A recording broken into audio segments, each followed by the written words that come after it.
নমস্কার বন্ধুরা, আজকে নিয়ে আসলাম আমি স্কোয়াশ রেসিপি। ডালের বড়া করে আলু স্কোয়াশের রেসিপি মাখো মাখো করে করব।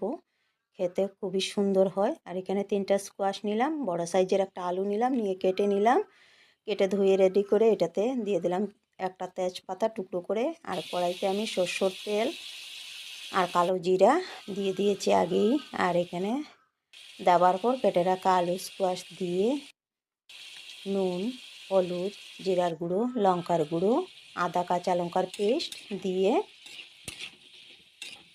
নাড়িয়ে দিয়ে দিলাম। নাড়াচাড়া করে এখন আমি ঢেকে রেখে দেবো কিছুক্ষণ পরে ঢাকনাটা সরিয়ে দিলাম। টমেটো আর দিলাম চিনি দিয়ে আরও একবার নাড়িয়ে দিলাম।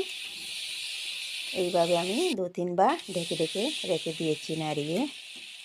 তারপর ভালো করে কষানো হওয়ার পর দিলাম গরম জলটা দিয়ে আবার নাড়িয়ে ফুটিয়ে নেব। এখন ফুটতে দেবো, এটা ঢেকে রেখে দিলাম। তারপর এটার জন্য আমি ডালের বড়া রেডি করব। কিছুটা বয়েল হয়ে গিয়েছে ডালের বড়াগুলো। মসুর ডাল পেস্ট করে রেডি করে নিয়েছি, আমি দিয়েছি কালো জিরা, নুন, হলুদ, ধনিয়া পাতা দিয়ে মিক্স করে বড়াগুলো করে নিলাম। ধনিয়া পাতা দেওয়ানে খুবই সুন্দর একটা সেন্ট বের হয়েছে বড়া থেকে।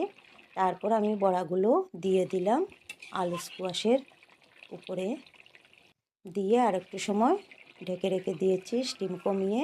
2-3 মিনিট পর আবার ঢাকনাটা সরিয়ে নাড়িয়ে দিলাম।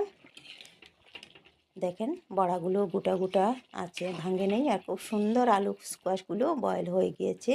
আর আজকে আমি গরম মশলা দেব না, শুধু ধনিয়া পাতা দেবো। এটা ধনিয়া পাতা দিয়েই ভালো হয় খেতে। আর আপনাদের আলু স্কোয়াশের রেসিপিটা কেমন লাগলো বলবেন বন্ধুরা। সবাই ভালো থাকবেন, আনন্দে থাকবেন। বাই।